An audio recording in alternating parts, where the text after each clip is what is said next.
आखिर किसी को गुस्सा क्यों आता है? मानसिकता को जब ठेस पहुंचती है या किसी की भावना आहत होती है तो उसे गुस्सा आता है। जब व्यक्ति किसी की बात का विरोध मानसिक रूप से करने लगता है तो उसे क्षोभ होता है। यह हमारे शरीर में रहने वाला ही एक शत्रु है जो हमें ही नुकसान पहुंचाता है। क्रोध विनाश का कारण बन जाता है। क्रोध कभी नहीं करना चाहिए। यह व्यक्ति की मति मार देता है, बुद्धि हर लेता है। इसके वशीभूत होकर लोग अक्सर गलत कदम उठा लेते हैं।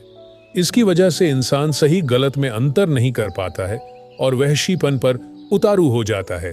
इसके प्रभाव में आदमी अपनापन, स्नेह, लगाव, प्रेम, आत्मीयता तो छोड़िए, अपना अस्तित्व तक भूल जाता है। क्रोध की अवस्था में किसी व्यक्ति और खूंखार जानवर में कोई फर्क नहीं रह जाता है। इंसान का रोष उसके लिए कई बार अभिशाप के रूप में भी सामने आता है। यह मानव मन की एक भावना है जिसे अक्सर अच्छा नहीं माना जाता है। क्रोध का जनक भय भी माना जाता है। जब इंसान भय पर नियंत्रण करने की कोशिश करता है तो वह रोष के रूप में प्रकट होता है। कहा गया है कि काम, क्रोध, मद, लोभ, मोह ये सब जीवन के सबसे बड़े शत्रु हैं। एक गुरु अपने शिष्यों को हमेशा अच्छाई और सदाचार का प्रचार प्रसार करने की शिक्षा दिया करते थे। वह कहते थे कि केवल उपदेश देने में समय न गंवाना, बल्कि अपने हाथों से दीन दुखियों, पीड़ितों, असहायों, निराश्रितों की अधिक से अधिक सेवा करना। किसी के यहाँ जाकर प्रेम पूर्वक सहायता मांगने पर अगर वह आपके साथ अमर्यादित आचरण करे तब भी उस पर क्षोभ मत करना। वह जानते थे कि धन संपत्ति संग्रह करने की प्रवृत्ति भय, कलह पैदा करती है। इसलिए वह अपने शिष्यों को समझाते कि अपने पास अपनी जरूरत भर की ही चीजें रखना, अधिक का संग्रह मत करना। भिक्षा में जो भोजन मिल जाए उसी से संतुष्ट रहना। क्रोध कभी नहीं करना चाहिए। यह व्यक्ति की मति मार देता है, बुद्धि हर लेता है। इसके वशीभूत होकर लोग अक्सर गलत कदम उठा लेते हैं। इसकी वजह से इंसान सही गलत में अंतर नहीं कर पाता है और वहशीपन पर उतारू हो जाता है। इसके प्रभाव में आदमी अपनापन, स्नेह, लगाव, प्रेम, आत्मीयता तो छोड़िए, अपना अस्तित्व तक भूल जाता है। क्रोध की अवस्था में किसी व्यक्ति और खूंखार जानवर में कोई फर्क नहीं रह जाता है। इंसान का रोष उसके लिए कई बार अभिशाप के रूप में भी सामने आता है।